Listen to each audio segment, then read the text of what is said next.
Hello everyone. Good morning, good afternoon, or good evening. Depende sa kung anong oras nito pinapakinggan. So for today, I'm going to give you a free lecture in the subject crop science. So tapos na tayo on the first four subjects. We'll now move forward with crop science. So let's start. Question number one.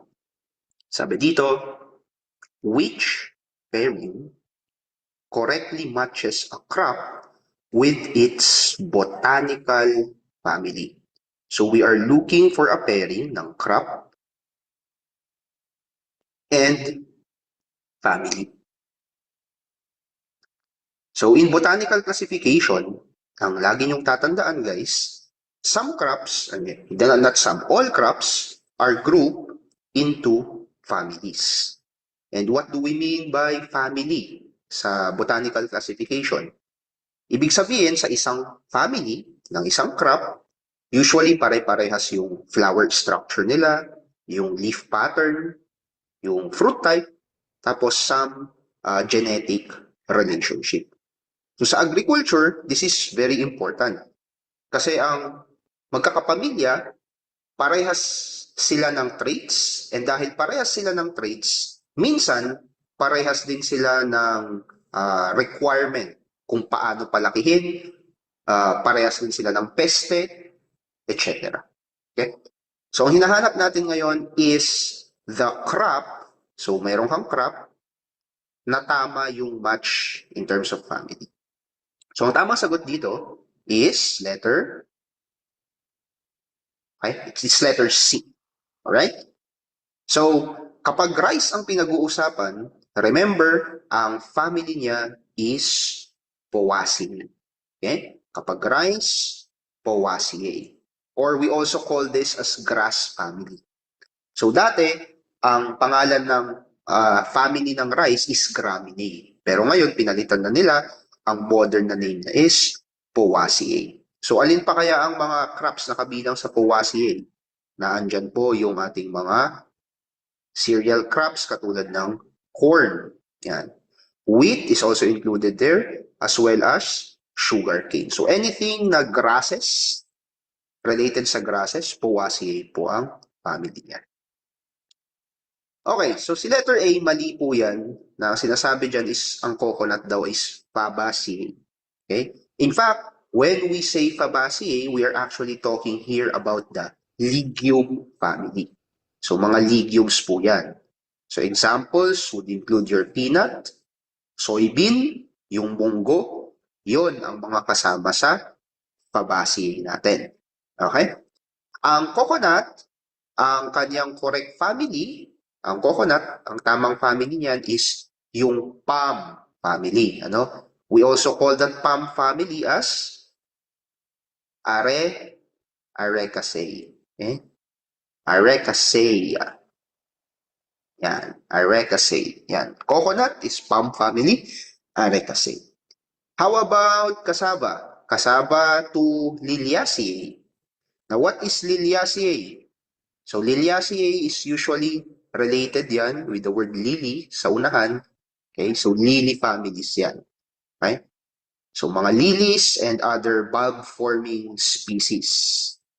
Right? So, yan ang mga kasama sa Liliaceae. Ang kasama po, hindi po yan kasama sa Liliaceae. Ang tamang family ng kasaba, is Euphorbiaceae. Okay, Euphorbiaceae. It's a root crop family. Euphorbiaceae. Euphorbiaceae. Euphorbiaceae. Or yung iba, Euphorbiaceae. How about peanut? Again, ang peanut is Fabaceae kasi legume yan.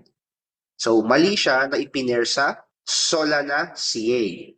So, what is Solanaceae? Solanaceae, yan yung mga nightshade families po natin. So, nightshade family. So, ano example ng nightshade families natin? Nandyan po yung kamatis, eggplant, pepper, tabako. Yan, Solanaceae yung mga yan. Or solanaceous crops. Okay? Again, ang peanut Yan po ay legume, so ang family ng peanut is Fabaceae. Next question. Which plant tissue system, so nahanap natin is a plant tissue system, that is most directly responsible for long-term transport of water and mineral nutrients from the roots to the shoots. So for this particular question, we are looking at a plant tissue system. And ano daw yung function ng plant tissue system na yan? Ang function niya is for long distance transport of water and mineral nutrients from the roots to the shoots. So alalahanin natin, meron po tayong tatlong main tissue systems. So ano kaya yung three tissue systems po natin? Siyempre yung pinakauna dyan, meron tayong tinatawag na dermal tissue system. So ano yung dermal tissue system with the word derma? So parang yan yung balat ng halaman. So yung covering ng halaman, yung epidermis, yung cuticle, yung waxy layer dun sa that covers the entire plant is part of your dermal tissue system. Now aside from your dermal tissue system, meron din tayong tinatawag na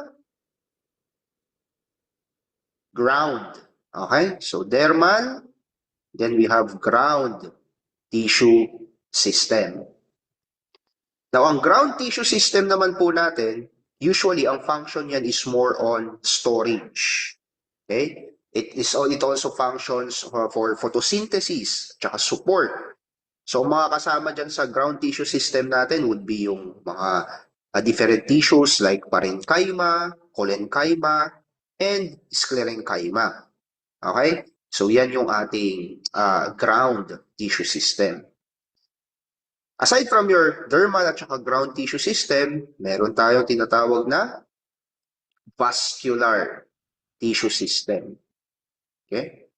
So, ano naman po ang vascular tissue system? Yung vascular tissue system natin, dyan na papasok yung tissue system kung saan ang pinaka-purpose niya is the transportation of water and mineral nutrients from the shoots going to the roots. So anong example ng vascular tissue system natin? Ang example niyan would be your xylem and your phloem. Okay? So xylem and phloem is responsible in the transport of water and minerals throughout the plant. And sila ay part na ngayon ng tinatawag nating vascular tissue system. Okay? So, given that description of the three tissue systems that we have, we now know that letter A is wrong. Ang ground tissue system po is more on storage, not long-distance transport of water. Ang vascular tissue system na letter B, that is the correct answer. Kasi sila they are in charge of the transport or yung pagpapaikot ng tubig at minerals doon sa halaman. Ang dermal tissue system is wrong because yan yung outer covering nga ng halaman na binanggit natin like the epidermis. Okay? And yung meristematic tissue system naman, ano ang meristematic tissue system? So kapag sinabi natin meristematic tissue system, this is the tissue system that is responsible or meristematic tissue. Hindi kasi siya tissue system, ano? Yung meristematic tissue, yan yung responsible for growth. Okay? Ang pinaka-purpose niyan ay mag-produce ng panibagong cells that will become new specialized tissues that will now serve the plant. Okay? So yun yung meristematic tissue. So it is related to growth. It is not related to the transport of water and minerals. Kaya tandaan nyo, madali lang intindihin yan. Meron kang tatlong tissue systems. Kapag storage ang purpose, ground yan, or photosynthesis. Kapag outer covering or outer protection, dermal. Kapag transport of water and minerals, vascular naman yan. Okay? So yun. Let's now proceed with the next question. A student claims that potato is a root because it grows underground. Which evidence best refutes the claim using plant morphology? So sabi daw ng isang estudyante, ay ang patatas, ugat yan, it is a root. Bakit daw siya root? Kasi it grows underground. Now, alin daw sa mga statement dito, A, B, C, and D, refutes or disagrees with the claim of that particular student. Okay? So, ang hinahanap natin is a statement na kinakalaban yung statement ng student na ang potato daw ay roots. Okay? Now, basically guys, ang potato kasi, hindi yan roots. Now, balikan natin yung lesson natin sa plant morphology. Now, sa plant morphology, we identify a plant part not on where it grows, hindi sa kung saan siya lumalaki, but rather doon sa kanyang structure at origin. So, hindi porket nasa ilalim ng lupa, roots na agad yan. Kailangan nating makita ano ba yung structure and ano yung origin ng plant part na yan. Now, for some underground parts, katulad na lang ng patatas, yung nakikita natin sa ilalim ng lupa is not actually a root, but it is rather a stem. So kung papansin niyo, kung yan yung patatas na nasa ilalim ng lupa, yan siya. Itong patatas pala na yan ay hindi root, but rather a stem. And bakit natin nasasabing stem siya?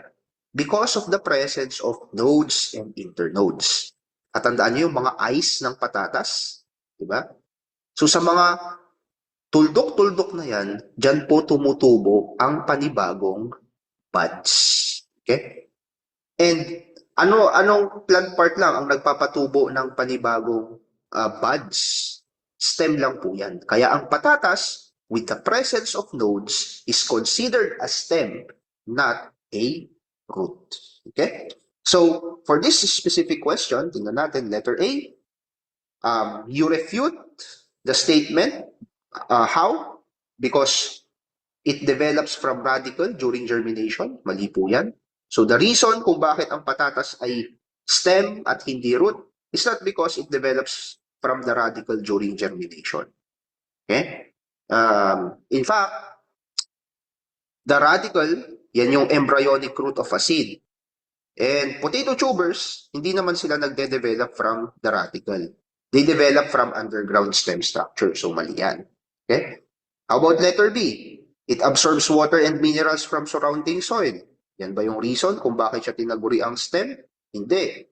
Yung absorption ng water and minerals is a function of the root, not the stem. So, tamang sagot dyan ay letter C. Tama. The potato is a stem because it has nodes, it has internodes, and on those nodes and internodes dyan tumutubo yung mga buds, yung panibagong shoot ng ating patatas. Okay? So letter D, siyempre mali na yan. So ang tamang sagot dyan ay letter C. It shows nodes, internodes, and buds. For this next question, dadako naman tayo sa plant hormone. Which hormone is most directly associated with stomatal closure during water stress, improving short-term water conservation? So, aling plant hormone daw kaya? Ang function is, siya yung nagpapasara ng stomata kapag kulang ang tubig sa halaman.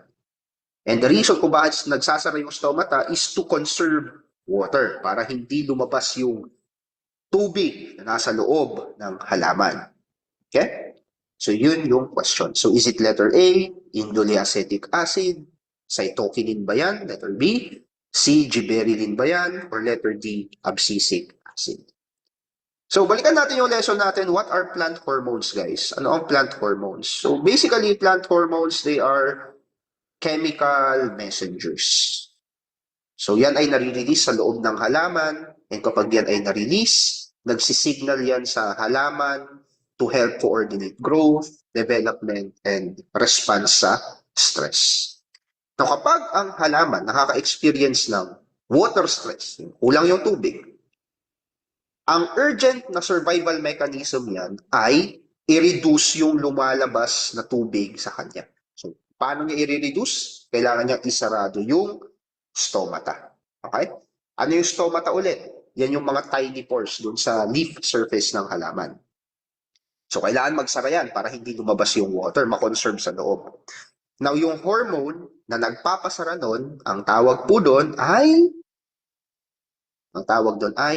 tama no, abscisic acid.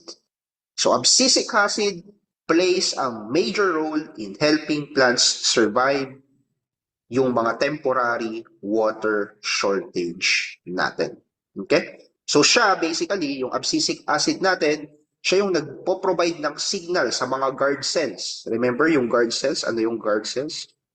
So, kung yan yung stomata natin, yan, ito yung guard cells. No? Ito yung stomata, ito yung guard cells. So, si abscisic acid, siya yung nagpo-provide ng signal sa guard cell na, uy, kailangan mo nang magsara. Okay? Now, tignan natin yung other hormones na na-discuss dito sa mga options. Letter A, indole 3 acetic acid. So, ano ang indole 3 acetic acid? Ang indole 3 acetic acid is a type of auxin. So, type of auxin po yan. Okay? So, ano ang gamit ng auxin? Auxin is a plant hormone. Yes. But this is, ang pinaka-purpose ng auxin is more on cell elongation. So, siya yung nagpapahaba ng cells. Right? Yung cells ng halaman, remember, ganyan yan. So, ang gagawin ng auxin, ine-expand niya yan. So, pinapahaba niya. Right? So, it elongates the cell. So, this is very common doon sa pag-grow ng roots, lalo na dun sa tip part ng roots, and yung pag-grow ng apical meristems ng halaman. So yung growth, kung yan yung halaman natin, kung yan yung halaman natin, so yung growth dyan, at saka yung growth pataas, ang responsible niyan would be the auxin. Ang cytokinin naman, guys, is also a plant hormone. And it is also linked with growth. Pero yung growth ng cytokinin is different from the growth of auxin. Kung sa auxin kasi, ang paglaki is nag-e-elongate, humahaba yung mga plant cells natin. Ang cytokinin naman, it is more on cell division. Okay? So, lumalaki yung halaman not by elongating the cells but by rather dividing the cells. So, siya yung nagpaparami ng mga cells basically. So, cytokinin naman ang may function yan. So ano naman ang gibberellin? Gibberellin is another growth hormone. Yan naman po ay responsible usually sa pag-i-stimulate ng growth process. Okay? So usually ang gibberellin, ginagamit yan sa research para matulungan yung mga halaman na magpalago ng mas malaking yield sa mga crops na tinatanim ni farmer. Okay? So yan yung apat na plant hormones natin. And basically, yung plant hormone natin na related sa stress management is what we call as your abscisic acid. Particularly, sa context na to, very important ang abscisic acid sa water stress management. Next. So a student plans to conserve genetic resources and ask which region is widely recognized as a major center of origin or diversity for rice? So which is the best answer? Ba, nagtataka kayo, sir, bakit may ganitong klaseng question? Kasi meron po sa TOS yung questions about genetic origin. Basically, ang sinasabi sa genetic origin is, saan ba galing yung crops na yan? Saang region of the world siya galing? Galing ba siya sa Amerika? Galing ba siya sa Africa? Or galing siya sa Asia? And this is very, very important when it comes to conserving genetic resources. Kailangan nating malaman kung saan ba talaga galing yung halaman na yan. Ngayon, ang tinatanong dun sa question, saan daw galing ang rice or Oryza sativa? Saang region kaya galing ang rice? Sa West Asia and the Near East? Sa Central America and Mexico? Sa Southeast Asia to South China region? Or sa Mediterranean Basin region. So, ang tamang sagot dyan would be letter, okay. So, letter C. Yan. Rice. So, rice is dito talaga yan, sa Southeast Asia or sa South China region. Okay? So, dyan talaga galing ang rice. How about letter A? West Asia and Near East. So, sa West Asia, usually, ang mga halaman or crops na associated dyan is yung wheat, barley, and lentils. Okay? The rice. How about sa Central America? Sa Central America, usually, yan, yung mga beans, squash, yung corn, yan, sa Central America yan. And how about ito? Mediterranean Basin region. Okay? So, ito, well, basically, hindi rin yan yung tamang sagot. Kasi nga, ang rice is grown originally sa Southeast Asia. Next, dadako naman tayo sa question on plant cell, particularly organelles. So, a leaf sample shows chlorosis despite adequate light. So, may chlorosis yung dahon, at okay naman yung ilaw. Okay? Nakaka-receive siya ng tamang pailaw. And microscopy reveals damaged organelles responsible for ATP formation in aerobic respiration. So the reason kung bakit daw may chlorosis, nangingilaw yung dahon, is because may mga organelles that is responsible for ATP formation that is damaged. So the question is, anong organelle daw yun? Okay? So is that a Golgi apparatus? Is that mitochondrion? Is that central vacuole or chloroplast? Now, ano ba kasi ang organelles? Ang organelles ay mga parts yan ng ating plant cell. So, sa loob ng plant cell natin, if we zoom in, makakita tayo ng mga iba't ibang organelles. And kasama sa mga organelles na yan, yung nasa options natin. Golgi apparatus, mitochondrion, central vacuole, and chloroplast. Now, baka ang isipin nyo, ang sagot na dito is chloroplast. Bakit chloroplast ang sagot? Sir, kasi meron yung word na chlorosis. Okay? So kapag na-damage ang chloroplast, nagkakaroon ng chlorosis. Baka yun ang isipin nyo, ha? Now, letter D, chloroplast is actually wrong. The actual na correct answer actually dyan is mitochondrion. So bakit kaya mitochondrion ang tamang sagot? Kasi remember sa question, ang tinatanong is yung organelle daw that is responsible for ATP formation or ATP production. Okay? Now, ano ba kasi ang mitochondrion or mitochondria? So, ang mitochondrion or mitochondria, yan yung tinatawag rin nating, madali lang to, powerhouse of the cell. Okay? So, powerhouse of the cell. Sila yung nagpo-provide kasi ng energy in the currency of ATP. So, kapag na-damage yan, basically what happens is, yung halaman, wala siyang enough energy para gawin yung iba't ibang metabolic process niya, katulad ng photosynthesis. Okay? So, kapag na-damage yung mitochondria, possible na magkaroon pa rin ng chlorosis kahit na may ilaw naman. Why? Kasi wala siyang energy to do photosynthesis, kaya naninilaw na yung dahon. Golgi apparatus is wrong. Okay? Kasi ang function ng Golgi apparatus is more on modifying, packaging, and transporting proteins and other products. Okay? So ang Golgi apparatus, tinatawag natin yung shipping center. No? Kasi sila yung nagtatransport ng mga different proteins and other cell products. Central vacuole is also wrong kasi ang pinaka-purpose ng central vacuole is more on storage and maintenance ng turgor pressure.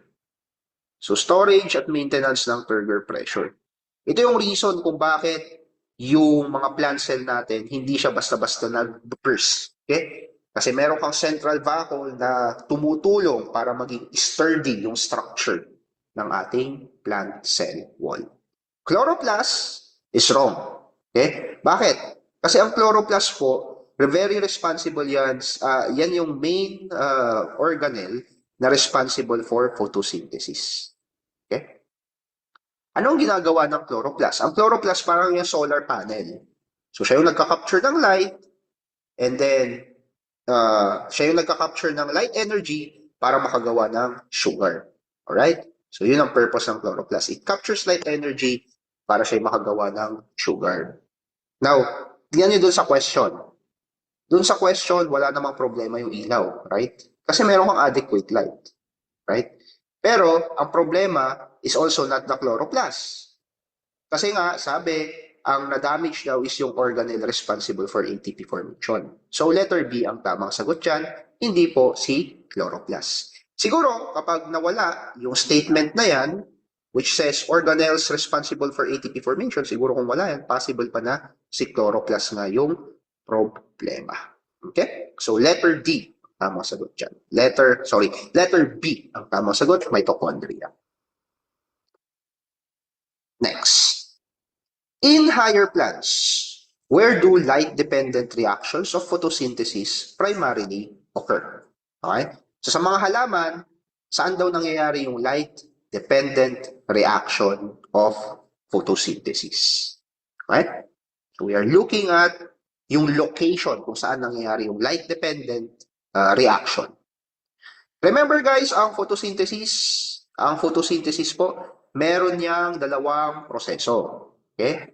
Yung first is what we call as the light-dependent reaction. Light-dependent reaction.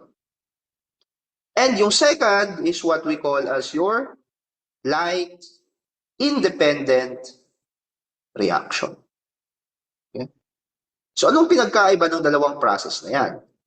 So sa light-dependent reaction po natin, with the word light-dependent, kailangan niya ng araw. Okay? So sa light-dependent reaction, kailangan niya ng araw, kailangan niya ng light energy. And ang purpose ng light energy na ito ay para ma-split yung water molecules at para makapag-produce ng ATP. Okay? Or yung parang energy currency. Now, ang light-dependent reaction, saan po yan nangyayari? Nangyayari po yan sa... Saan kaya? Sa tingin nyo? Nangyayari yan sa... So, ang light-dependent, nangyayari yan sa thylakoid. Okay? Sa thylakoid po yan nangyayari. Sa thylakoid membrane ng chloroplast. Well, of course, yung photosynthesis, nangyayari yan sa chloroplast. Pero sa loob ng chloroplast, meron kang thylakoid membrane, doon nangyayari yung light-dependent reaction. So, yung production ng ATP. Yan. Now, after light-dependent reaction, yung ATP, nagagamit yan for the second stage, which is the light-independent reaction. Or yung light-independent reaction na yan, tinatawag din po natin itong Calvin cycle. Okay? So, yung light-independent reaction, we also call this as your Calvin cycle. And basically, sa Calvin cycle, dyan naman na po napuproduce yung sugar or yung food ng ating halaman. Okay? Now, given this, ang question is, saan nangyayari yung light-dependent reaction phase of photosynthesis? So, sabi ko, ang light-dependent reaction phase nangyayari sa thylakoid membrane ng chloroplast. So, ang sagot dyan ay letter C.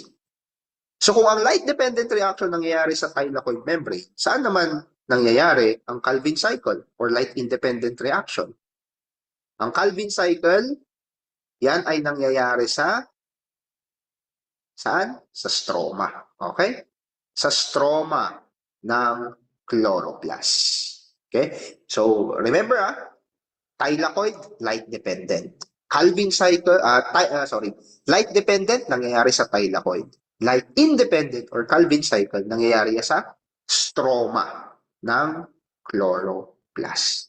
Si letter A at saka si letter D, wala na po yung kinalaman. Ano? Cytosol is not a part of the chloroplast, and inner membrane of the mitochondria is not a part of the chloroplast. Remember, saan nangyayari ang photosynthesis? Sa chloroplast. Saan nangyayari ang light-dependent reaction? Sa thylakoid membrane.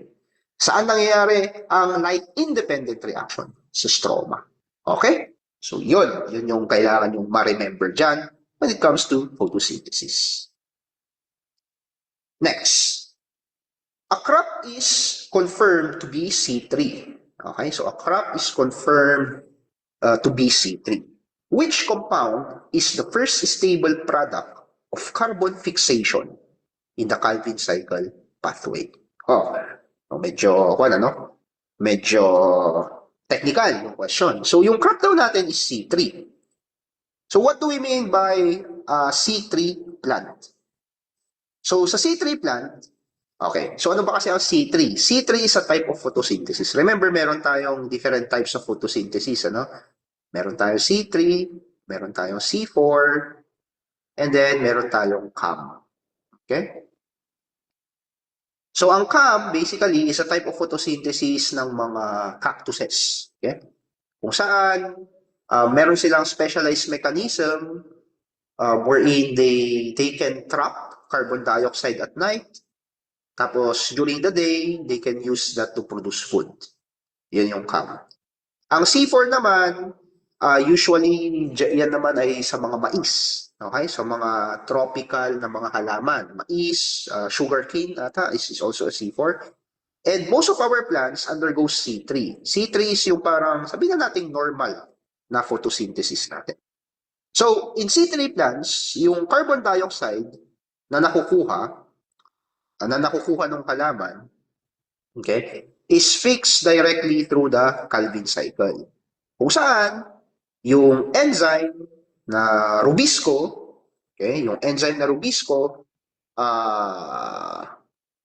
ay tumutulong, okay, para i-produce yung pinakaunang product niya, okay, yung pinaka first stable product ng carbon dioxide, which is what we call as the 3-PGA.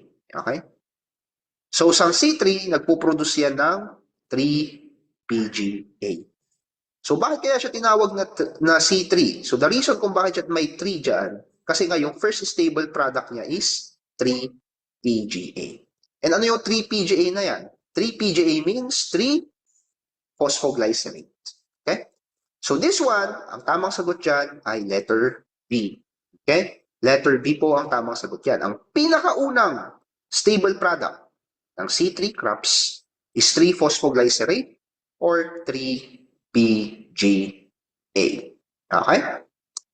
Now, ano ba itong pyruvate na to? Letter A. Ano yung pyruvate na yan? Okay? Now, ang pyruvate, meron siyang 3 carbons. Pero yan ay hindi yung first stable product during the Calvin cycle of the C3 plant. Okay? In fact, ang pyruvate, yan ay most commonly associated sa respiration, hindi sa photosynthesis. So, ang pyruvate is associated yan sa glycolysis stage ng respiration, which is another lesson. Ano? Wala siyang kinalaman sa Calvin cycle, wala siyang kinalaman sa photosynthesis. So, this is more related to glycolysis, which is related to respiration. Okay? Ano naman itong oxaloacetate? Ano yung oxaloacetate or 4-carbon acid na yan? No, ang oxaloacetate, yan naman po yung first stable product ng C4 plants. Okay? So, madaling matandaan, ano? Ano ang first stable product ng C3 plants? 3-phosphoglycerate or 3-PGA. Ano naman ang first stable product ng C4 plants? Oxaloacetate or 4-carbon acid. Okay? Now, ano naman ang okay, so ano naman itong malate na to? Yung malate naman, this is more related now to CAM. Okay?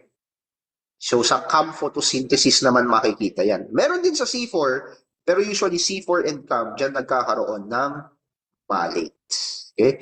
It is a storage form of carbon na ginagamit ng halaman in order to thrive even in a hot environment, yung malate. Okay? Next. A stored root crop deteriorates faster at high temperature because metabolic breakdown accelerates. Which explanation best accounts for the increase in post-harvest respiration rate? So, yung ating stored root crops daw, nasisira siya Why? Because of high temperature. And yung high temperature na to, pinapabilis na yung metabolic rate ng halaman. Now, we are now looking at the best explanation which explains or describes this scenario. Bakit kaya nangyayari? So una guys, ano ba kasi ang post-harvest respiration? So ang post-harvest respiration is yung proseso kung saan yung mga na-harvest na plants or plant parts, katulad na lang ng root crops, kung root crops yan, they break down, they still continue to break down kahit na-harvest na sila. Okay? Kaya siya tinawag na post-harvest. So bakit sila nasisira kahit na na-harvest na sila? Well, it's because yung tissue, kahit hindi na buhay yung buong halaman, yung tissue nung hinarvest natin, na plant part, is still alive. If they are still alive, it means gumagamit pa rin sila ng oxygen. Okay? And they are still consuming yung stored carbohydrates nila. Now, post-harvest respiration increases kapag mataas ang temperature. So, the higher the temperature, the greater is the post-harvest respiration. Why? Kasi nahihirapan yung plant tissue natin. So, kumbaga, kailangan niyang mag-overtime. It needs to be faster, and because the metabolism is faster, the plant or the plant part deteriorates faster. Okay? And ano kaya ang reason kung bakit bumibilis yung metabolism ng halaman kapag, or yung plant part na yon, post-harvest wise, kapag mainit? The reason is because of enzymes. Okay? What happens here, ito yan. Kapag mataas ang temperature, okay? Kapag mataas ang temperature, tumataas yung tinatawag nating respiration ng halaman. Okay? And itong respiration na to, this one is controlled by enzymes. So, nagko-control ng respiration is enzymes. So, it means, when the temperature is high, enzymes work faster. Respiration is faster. Yung ating plant part, or yung ating stored root crop, based doon sa situation, yung ating stored root crops, they break down faster. Okay? And because of that, mas nasisira ngayon yung halaman. Okay? So, wala pong kinalaman yan sa chlorophyll. Wala pong kinalaman yan sa stomata opening or closing. And wala rin kinalaman yan sa cell walls na nagiging matigas or lignified.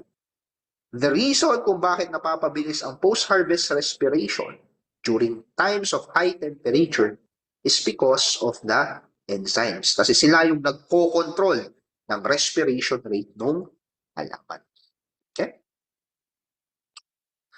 Next, in micropropagation, a single somatic cell can regenerate a whole plant under proper culture conditions. Which principle best explains this ability? So we are looking at the principle that explains how a single somatic cell can regenerate a whole plant under proper cultural conditions. So kahit pa na maliit lang na cell ng halaman, it can regenerate into a whole plant. Ano kayang principle daw yon? Okay. So balikan natin muna yung lesson natin sa micropropagation. So what is micropropagation? So siguro, ang maaalala nyo agad kapag narinig nyo yung word na micropropagation is tissue culture. So bakit tissue culture? Kasi sa micropropagation, kinukuha natin yung mga maliliit na plant tissue and sometimes even cells, and then ginogrow natin yan sa isang artificial media in order to produce new plants. So bakit kaya nangyayari yan? Bakit kaya kahit na cell or plant tissue lang yung kukunin natin, pwede tayong makapag-grow ng panibagong plants? So this is possible kasi yung mga plant cells natin, they can retain complete genetic information that is needed to form yung plant parts na yun. Ibig sabihin, doon sa cell ng ating plants, naandyan na yung instruction. Okay? Naandyan yung instruction kung paano papalaki ang halaman na yan. Kahit na single cell lang yan or kahit na tissue lamang po yan. And this principle is what we call as totipotency. Okay? So, totipotency po ang tawag sa principle na yan. So, what is totipotency? In simple terms, it is yung mga totipotency in simple terms, ang ibig sabihin lang yan is yung mga plant cells natin, hawak na niya yung blueprint or yung genetic instruction para papalaki siya as a plant. So kahit maliit na cell lang yan or kahit tissue lang yan, kayang-kaya niyang mapalaki kasi nga nandun na yung information kung paano siya mapapalaki as a whole new plant. Okay? Segregation meiosis. Okay. This one is a type of cell division. So this is more on reproduction, ano? So sa reproduction yan related, not necessarily sa plant tissue, not necessarily sa micropropagation. So this is more sexual. Ang micropropagation is asexual. And segregation in meiosis is more on sexual yan. Heterosis is more on hybrid vigor. Yan, yung pinagko-combine yung genetic materials ng dalawang parents, right? Transpiration pool principle. Ano yan?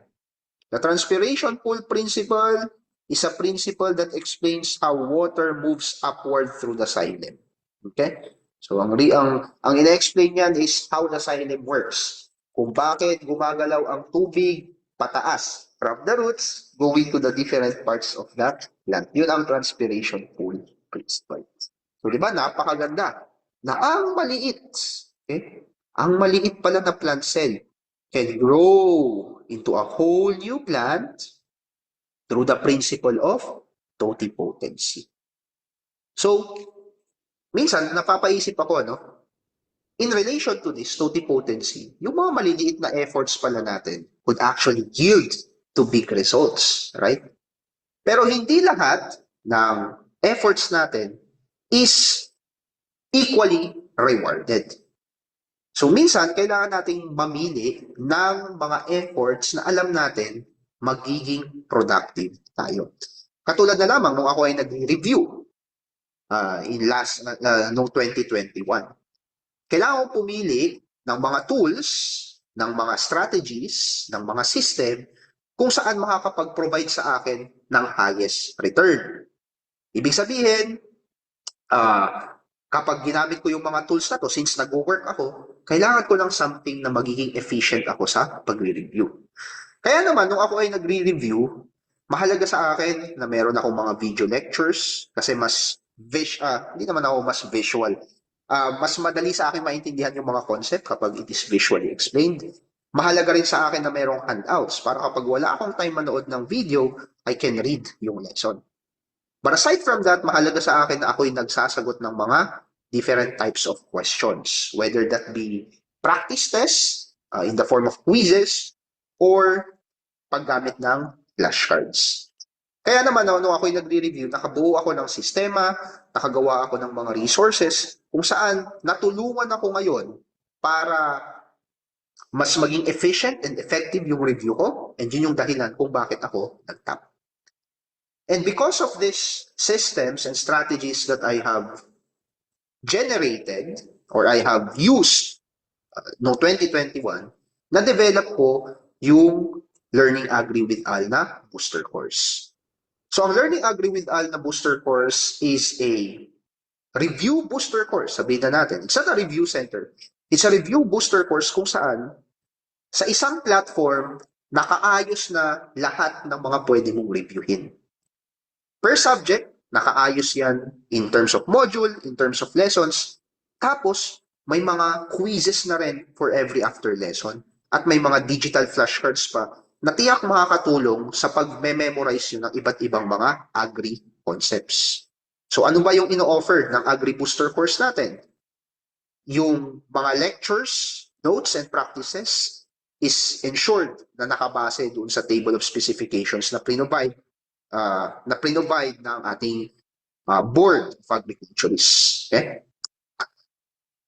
Matitiyak nyo na premium yung yung video lecture libraries natin. Comprehensive and well-organized yung mga handouts. Per lesson, especially sa quizzes na part, makakakita kayo doon ng rationalization. So kapag nagkamali kayo, makikita nyo, bakit ako nagkamali dito? So alam nyo kung bakit kayo nagkamali at alam nyo kung ano yung tamang sagot and bakit yun yung tamang sagot. And at the same time, it is supplemented by flashcards na ginamit ko nung ako'y nagre-review. Now, aside from that, for this season ng review natin, magkakaroon tayo ng live online coaching. And on those live online coaching, magpa-practice tayo ng around 500, okay? 500 na questions per subject, and then magmi-meet tayo online para i-explain ko sa inyo yung rationalization ng mga concepts na yun. Similar to what we are doing right now. Ngayon, ang question is, sir, magkano ba ang price? Now, sa typical review centers, the price is around 5 to 15,000. Okay? But for Learning Agri with Al Booster Course, ang presyo po natin ngayong buwan, since it's March, is 1,399. Okay? So kung papansinin nyo, kapag mas maaga kayong nag-review, nag-enroll, or nag-register sa akin, mas mura siya. Why? Kasi gusto kong i-reward yung mga early reviewees. And pag dating ng July, up until exam ng December, mataas na siya at 1,899. Okay? Doon na magpipik yung price. Okay? So, sa ngayon, since today is March, I would suggest you take this offer na. Huwag nyo nang hintayin pa ang April kasi sa April, 1,599 na. Now, if you are interested to enroll in this booster course, please click the link below, may Google form dyan, at dadalhin niya kayo sa isang page kung saan i-instruct niya kung ano yung mga gagawin nyo, makakapag-register kayo doon, and nandun na rin yung payment details. Ngayon, kung hindi pa kayo agree sa booster course natin, puntahan nyo lang yung ating Facebook page, which is Learning Agri with Al, and tignan nyo doon yung mga wonderful reviews na na-receive ko sa mga agriculturists natin last season. So in fact, meron pa nga akong naging top-notcher during my first year of offering the Agri Booster course. So ano pang hinihintay nyo? Gawin nyo ng totipotent ang pagre-review nyo. Okay? Learn from my system, learn from a top-notcher system, and hopefully makapag-provide ako sa inyo ng value kung saan magagamit niyo siya pagdating na ng actual exam. Okay? Now, let's move on to our next item. So dito, sabi sa question na to, a seed technologist arranges seed classes from earliest or yung may pinakamataas na genetic purity toward commercial multiplication. So which sequence is most correct in a typical seed system? So in a typical seed multiplication system, okay? So yung class, basically yung classes ng mga seeds natin, usually ina-arrange yan from the highest genetic purity to something na pwedeng i-distribute sa mga farmers for commercial planting.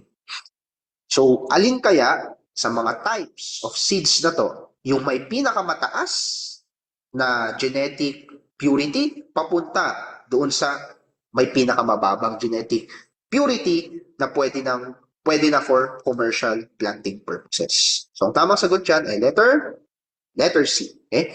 So ang may pinakamataas na genetic purity is breeder seed, susundan ng foundation seed, then registered seed, then certified seeds. So tandaan nyo itong diagram na to. Yung mga breeder seeds natin, they came directly from plant breeders. Yung seeds from the breeder seed, yan yung ginagamit to grow foundation seeds. Okay? Yung foundation seeds naman, yan yung ginagamit to grow registered seeds. And yung registered seeds, yan yung ginagamit to grow certified seeds. Ano yung good seed? Good seed, yan yung pinakamababa ang genetic purity. So these are seeds that may be produced from varieties that are not yet approved by the National Seed Industry Council. Okay? Next question. A maize hybrid yields far more than either parent grown in the same environment. Which explanation best describes the genetic basis of this phenomenon? Okay? So yung isang corn daw, mas maganda yung performance niya sa either of its parents. Ano daw kaya ang tawag doon? Or ano daw kaya yung phenomenon that best describes this genetic basis? Okay. Now, when a plant, or a maize, let's say, kasi yun yung example natin, when a plant performs better than either of its parent, ang tawag natin doon sa plant na yun ay hybrid. Okay? So kapag mas maganda yung performance niya sa either of its parents, we call that as hybrid. And yung hybrid na yan ay galing doon sa phenomenon na hybrid vigor. Hybrid vigor. So bakit siya tinawag na hybrid? Because it came from the phenomenon hybrid vigor. And hybrid vigor is also known as heterosis. Okay? So what is heterosis? Heterosis is when we combine yung dalawang parent lines or dalawang genetic material ng parents in order to produce an offspring na stronger yung kanyang overall genetic combination. So for this question, yung dinidescribe is letter A, heterosis. Okay? Heterosis. Letter B is wrong, increased homozygosity. Mali yan. Okay? Because hybrids that show superior performance are usually valued for increased heterozygosity. So in fact, yung mga hybrid natin, hindi tumataas yung homozygosity nila. Ang tumataas sa kanila is yung heterozygosity. So ano yung difference ng homozygosity at heterozygosity? Kapag sinabi natin homozygosity, pagkakapare-parehas. Okay? Homozygous. Okay? So nangyayari yan kapag binibreed natin yung same lines or same breed. Okay? Or same family. Yan. Kasi gusto natin i-maintain yung genetic purity niya. Gusto natin gawing homozygous. Kapag gagawa tayo ng hybrid, ang gusto nating mangyari, magkaroon ng recombination of genetic material. So instead na magkaroon ng homozygosity, nagkakaroon ng heterozygosity. Photoperiod, hindi wala yung kinalaman basically sa hybrid na mas stronger yung capabilities niya as compared to the parents. So photoperiod is more on light or yung response ng flower to daylight. Yan. Vernalization is the process kung saan nabibigyan ng signal yung halaman na kailangan na niyang mag-flower. Okay? Like for example, sa mga carrots, ang mga carrots, biannual crops yung mga yan. So during the first year, doon natin hina-harvest yung carrots na kinakain natin. Pero para siya ay magkaroon ng seeds, para siya ay mag-flower, kailangan niya ng cold exposure. So kailangan niya ma-expose muna sa cold, and then yung exposure na yon will now provide a signal for the plant na need na niyang mag-flower. Ang tawag sa process na yon ay vernalization. Okay? Vernalization. Next. In many annual crops, which sequence best represents the typical sigmoid-shaped pattern of biomass accumulation across the season? Okay? So sa maraming annual crops daw, which sequence best represents the typical sigmoid-shaped pattern of biomass accumulation? So what do we mean by sigmoid or S-shaped pattern? Okay? So ang sigmoid or S-shaped pattern is a model, okay, that is also used to describe yung growth ng maraming crops natin, specifically annual crops. Okay? So it's a model, it's a curve basically, that allows us to plot yung growth ng ating halaman. And ang tinatanong dito sa question is, ano yung pagkasunod-sunod ng pattern na yon? And ang tamang sagot dyan is letter C. Nauuna yung lag phase, and then we have rapid increase phase, and then magpaplato yan up until that it dies. Okay? So ano ba kasi itsura ng sigmoid model na yan or S-shaped model? Ganyan. Okay? Basically, ang sinasabi dyan, sa pagpapalaki ng mga annual crops, nagsisimula daw yan lagi sa early in the season, ano? Nagsisimula daw yan lagi sa mabagal na paglaki. So, yun yung lag phase na tinatawag. So, mabagal na paglaki.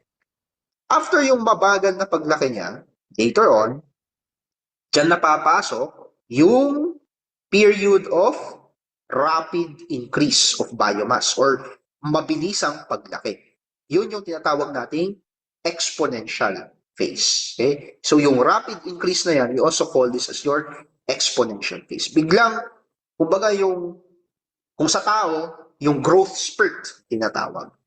So once na matapos yung growth spurt period, magkakaroon na nung stationary phase. Yan. Or yung plateau. Okay? So ano yung stationary phase? Kumbaga, titigil na yung paglaki ng halaman. And anong susunod kapag tumigil yung paglaki ng halaman? Of course, ang susunod dyan is death. Okay? Or, tatanda na yung halaman, so instead na siya ay mag-accumulate ng tissues, or lumaki pa ng lumaki yung tissues niya, hindi na yun mangyayari. In fact, mababawasan na.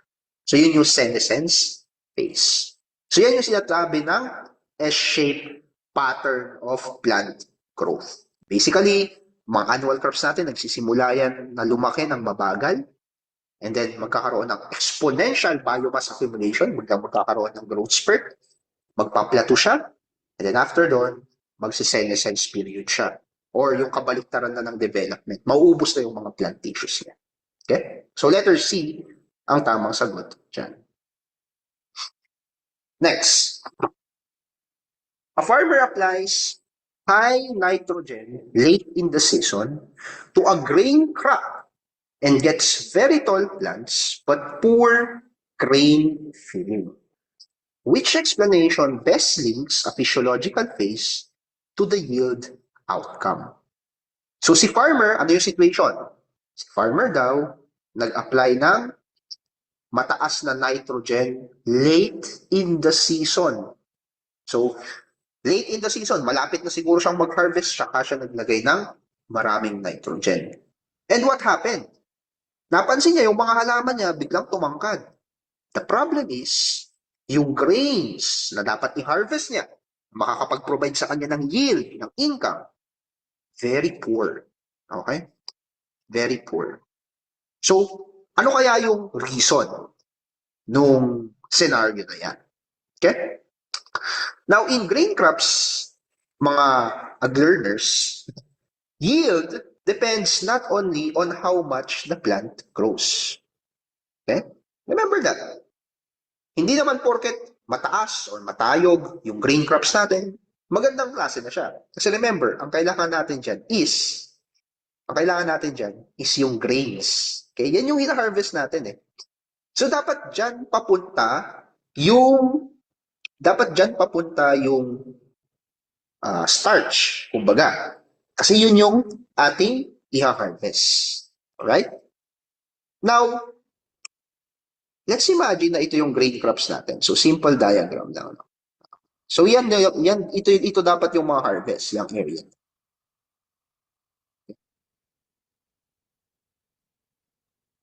Okay, so yan dapat yung mga harvest. Now, in the early stage of the plant, okay, kapag hindi pa siya magpuproduce ng grain, usually, yung growth niya happens more on the leaves and the stems of the plants. Okay? So, doon siya nag-grow, doon sa stem at doon sa leaves. Pero during its reproductive phase, doon na mag-feel ngayon yung grains ng ating crop during its reproductive phase. So isipin nyo na lang, early in the season, ang pinapalaki muna ng halaman is yung leaves at saka yung stems. Pero kapag malapit na siyang ma-harvest, ang gusto niya niyang lumaki is this one. Now, what is the problem if the farmer applies high nitrogen late in the season? What happens is, yung application ng nitrogen late in the season could, ang pwedeng mangyari dyan is, magkakaroon ng incorrect distribution of resources dun sa halaman. So kapag late yung application ng nitrogen, instead na yung halaman gamitin niya yung energy, okay, gamitin niya yung biomass niya in order to fill in yung kanyang grains, what happens is, gagamitin niya yun in order to grow the stems, in order to grow the leaves. Okay? So, ibig sabihin, instead na lumaki yung grain, ang nangyayari, ang lumalaki na ngayon is yung leaves, ang lumalaki na is yung stem. Kumbaga, nagkakaroon tayo ng misallocation. Okay? So, kapag excessive yung nitrogen that is applied, especially late in the season, it can keep the plant in a more vegetative condition. Instead of producing grains, nagpo-produce siya ng taller plants with more leaves and more stems. Now, ang vegetative stage, mahalaga yan, doon sa halaman. Pero ang ayaw nating mangyari is matabunan ng vegetative stage yung reproductive stage ng ating halaman. And mawalan na ngayon ng energy, mawalan na ngayon ng allocation, or mawalan na ng resources yung grain filling natin. So given that scenario, the reason kung bakit yung ating grains ay matayog, is very tall, pero poor yung grain filling is letter B. Okay? So kapag late ang nitrogen, ang napupush doon sa halaman is vegetative growth. Oh, maraming nitrogen, so mag-grow siya, vegetatively speaking. Grow yung stem, mag-grow yung leaves. But it reduces now yung partitioning to the grains. It reduces the energy, or yung biomass na dapat pupunta doon sa grains ng halaman.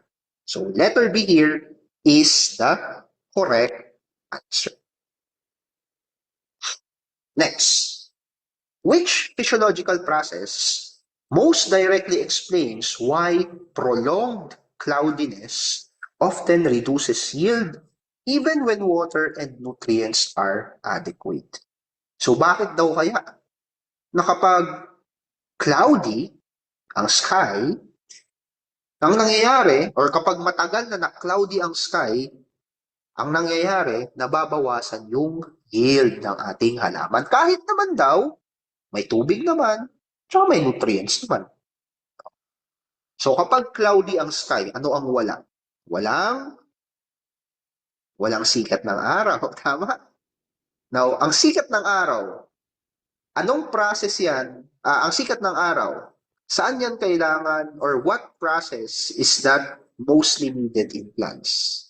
Kailangan yan sa photosynthesis, tama. Okay? So the reason kung bakit bumababa yung yield kapag matagal, na hindi lumalabas si haring araw is because it reduces photosynthesis. Again, ano ulit ang photosynthesis? This is the ability of the plant to make its own food. Now, kapag walang araw, basically, yung illustration dyan, elementary tayo, yung araw parang siya yung nagluluto ng pagkain, Even though technically that is wrong. But in anyways, yung araw na yan, kailangan yan para ma-produce yung food ng halaman. Okay? So kung walang araw, yung halaman, ginagamit niya yung food niya, pero hindi siya nakaka-create ng more food for itself. So it reduces net photosynthesis, kaya humihina yung yield, or bumababa yung yield ng halaman. Okay? Vernalization, mali yan, Na-discuss ko na kung ano ang vernalization. Transpiration, what is transpiration? Transpiration is what? Yung paglabas ng tubig dun sa halaman. Okay?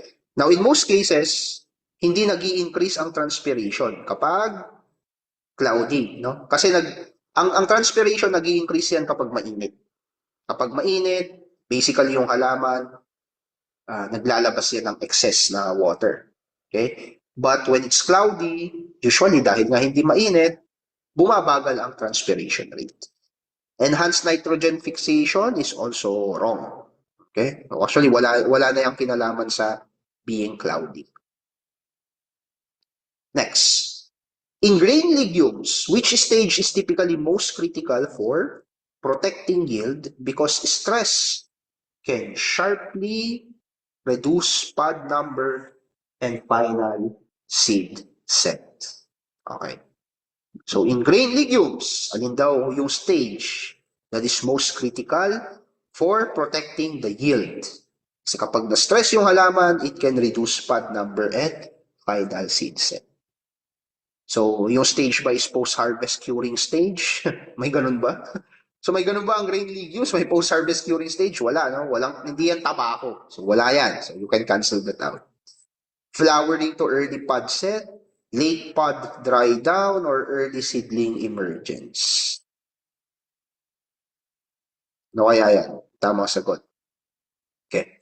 Now, sa grain legumes, yield is determined largely by how many flowers successfully become pods and how many pods develop seeds. Kaya ang pinaka-importante sa mga grain legumes is yung reproductive stage nila. So in relation to reproduction, alin ang tamang sagot dyan? It is letter B, flowering to early pod set. Okay? Ito kasi yung stage kung saan the plant is deciding its future, basically. Okay? Dapat maganda yung flower niya, and dapat yung flower na yon is turned into pods. And each pods is producing seeds. Okay? Late pod dry down. Ano yan? Ito yung stage where most pods and seeds have already been formed. So wala ka nang magagawa. Nandyan na yung pods, nandyan na yung seeds. So, hindi na yan gaanong critical, kasi wala ka nang magagawa dyan. Early seedling emergence is wrong because this stage is important for, it is only important for the seedling, bagong yabong pa lang yung halaman. So, it's not that critical. So, ang pinaka-critical talaga is yung flowering stage ng grain legumes natin. Next question, mathematics naman. Sabi dito sa question na to, a seed lot has 85% germination and the farmer wants to plant 80 kilos per hectare as pure live seeds equivalent. Okay? Approximately, ano yung seed rate na gagamitin to account for germination only? So the question is, ano yung pure live seeds? Yung pure live seeds yan, or PLS, yan yung amount ng seed that is actually expected to produce live seedlings. So when we say that a farmer wants to plant 80 kilos per hectare of pure live seeds, gusto niya yung buong 80 kilos na yan per hectare, gusto niya yan ay mapoproduce. Yan ay lalaki. Okay? Now, hindi naman lahat ng seeds, kumare, naglagay ka dyan ng 80 kilos, for example, hindi naman lahat ng 80 kilos na yon ay tutubo. Mga ilan doon mamamatay, may ilan doon kakainin siguro ng, basta may mga ilan doon na mamamatay. Kaya naman, meron tayong tinatawag sa seeds, in relation to seed, meron tayong tinatawag na germination rate. Kumbaga, ang germination rate, ang sinasabi niya, kapag 100 na seeds yan, at ang germination rate ay 85%, 85 lang yung mag-germinate. Okay? So, dalawa yung scenario. Yung scenario natin dito, dalawa. Yung germination rate is 85%. Pero yung farmer, ang gusto niyang itanim ay 80 kilos per hectare na dapat tutubo or pure live seed. So, ilang kilos kaya per hectare ang kanyang dapat itanim kapag ang germination rate lang ay 85%. So, sagot po dito is letter A, 94 kilos per hectare. Okay? So, paano yan? Para ma-compute yung adjusted rate natin, kukunin natin yung desired PLS, yung desired pure live seed, which is 80, at i-divide natin sa germination percentage. So ano ulit yung gustong gawin ni farmer? Gusto niyang makapagtanim ng 80 kilos per hectare na pure live seed. So dapat itong 80 kilos na yan buhay. Pero ang germination rate natin is 85% lang or 0.85. So 80, i-divide mo yan sa 0.85. At ang lalabas is 94.117 or 94 kilos. So ibig sabihin, kapag ang germination rate ay 85%, kailangan si farmer makapagtanim ng 94 kilos per hectare para ma-hit niya yung kanyang target na 80 kilos per hectare na pure live seeds. Okay? Next, a rice crop experiences sterility after several nights above 26 to 28 degrees Celsius during flowering. Which explanation best fits the critical growth stage concept? Okay? Now, yung rice daw natin, siya ay nabaog, no? Na-sterile siya. Why? Kasi ang daming mga gabi na sobrang taas ng temperature. The temperature is 26 to 28 degrees Celsius during flowering. So, bakit kaya? Bakit kaya siya nagiging sterile? So, puntahan natin si letter D. Is it because of the heat stress during tillering, which increases the root diameter and lodging? Now, heat stress during tillering is wrong. Ano? Why? Kasi ang tillering is more related to the vegetative stage of shoot production. Hindi siya tied up sa seed formation. Remember, when we say that the plant is experiencing sterility, usually ang tinitignan na natin dyan is bakit siya sterile? Ano ba yung nagiging sterile na plant organ? It is the flower, right? Yung flower ang nagiging sterile, ang tillering, vegetative yan hindi yan flower. So this is already wrong. Oh, how about letter C? Heat stress during maturity. Now this is also wrong. Okay? Kasi maturity, usually, nangyayari yan after flowering na or after fertilization stage. Okay? So, mali rin po yan. How about letter B? Heat stress during emergence prevents chlorophyll synthesis in the leaves. This is also wrong. Okay? Because, why? Why is this wrong? Well, ang pinag-uusapan dito is chlorophyll synthesis. Although chlorophyll synthesis can affect flowering or fertilization, hindi yun yung main issue. So, ang tamang sagot mo dito is letter A. Okay? So, the reason kung bakit nabaog ang halaman is because heat stress during anthesis. Ano ba ang anthesis? Anthesis is what? Anthesis is flowering stage. No? Flowering po yan. So, it's another term for flowering. So, during the flowering stage, kapag may heat stress, nare-reduce yung pollen viability and fertilization. Okay? So, basically, the crop may look normal, pero at a pollen level, hindi siya normal. Alright? So, instead na mag-flower yung halaman, hindi nangyayari yung flowering. Why? Because of heat stress. So, particularly, in simple terms, the plant reaches the stage where it must produce seed, pero dahil sobrang init, yung reproductive process na nagkakaroon ng aberya. So, yun. So, that is the reason why the rice crop is experiencing sterility after several nights of high temperature. Next, in a monohybrid cross, so plant breeding, So, krinos daw yung plant na may, anong tawag nito? Genotype na AA and another genotype na heterozygous. Heterozygous A and heterozygous A. What is the expected proportion of homozygous recessive offspring, AA, under simple Mendelian inheritance? So basically, ang sinasabi dyan, kapag pinag-cross mo daw yung genotype na AA at AA, yan, AA at AA, ilan daw yung lalabas na AA na anak or yung proportion ng AA, homozygous recessive na anak. So gamitin nyo itong table na to. So kapag pinag-combine natin yung dalawang heterozygous A, magkakaroon ka ng, so combine natin si big letter A at big letter A, magkakaroon ka ng homozygous A, homozygous dominant A, magkakaroon ka ng heterozygous dominant, which is AA, magkakaroon ka ng another heterozygous dominant, and magkakaroon ka ng isang homozygous recessive. So, ilan ang lumabas na homozygous recessive, yung dalawang small letter A? 1 out of 4. So, 1 out of 4 offspring. So, that is letter D. Okay?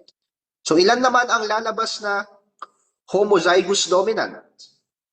Ang homozygous dominant natin is 1 out of 4 pa rin. Ito yun, homozygous dominant. Yung heterozygous dominant, ilan?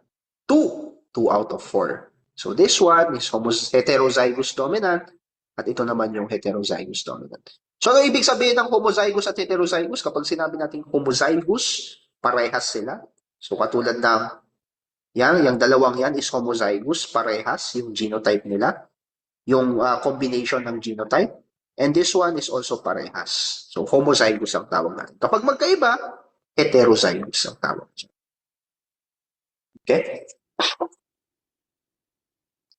Next, and this is the last question. If you must cite a high-value crop example commonly emphasized in Philippine diversification programs, which choice best fits the description? So, ang hinahanap natin dyan is yung high-value crop. So, alin kaya dyan ang high-value crop? Abaca, cabbage, sorghum, or sugarcane. So, it's a high-value crop in the Philippines. So, ano ba kasi ang high-value crops na tinatawag? Ang high-value crops, yan yung mga crops that has a higher income per unit area compared with other crops. So, usually, ang mga high-value crops natin, makikita din natin yan sa mga highlands like the Benguet and Bukidnon. Kasama dyan yung mga vegetables natin, mga fruits, okay, mga ornamentals. Yan yung mga high-value crops. And ang pinaka-example ng high-value crops based on the option is letter B po, cabbage. Okay? So cabbage is a vegetable crop which is a high value. In fact, kasama yan dun sa High Value Crops Act. Then, ang abaca is wrong kasi ang abaca is more of an industrial crop. Okay? Instead of a fiber crop, it is an industrial crop. Ang sorghum, this is a feed or cereal crop, but this is, I think, hindi siya ganun kauso dito sa Pilipinas, ang sorghum. Ang sugarcane naman, also, katulad ng abaca, industrial or plantation crop. So, ang tamang sagot dito is letter B, cabbage. So, maraming salamat ulit sa pakikinig, guys. And I hope nasusundan nyo yung mga lesson natin. Now, the best way na pakinig sa akin is to, actually, habang binabasa ko dapat yung mga questions, sumasagot kayo. And don't worry kapag nagkamali kayo, okay lang yan. Kasi sa review, ang goal natin, magkamali na ng magkamali. Kasi, lagi kong sinasabi, di bali ng magkamali ngayong review, wag lang pagdating sa exam. So, I hope you guys have a great day. Laging tandaan, na consistency always beats intelligence or genius, ano? So whatever happens, so long as consistent kayo sa pagre-review, so long as consistent kayo sa pagbabasa, panonood ng mga videos, and most importantly, pagsagot ng mga mock questions, darating yung time na mamamaster niyo yung mga concepts, and pagdating sa exam, kahit na balibalik na rin yung tanong, hindi kayo basta-basta malilito. So thank you so much. And I hope everyone had a great day.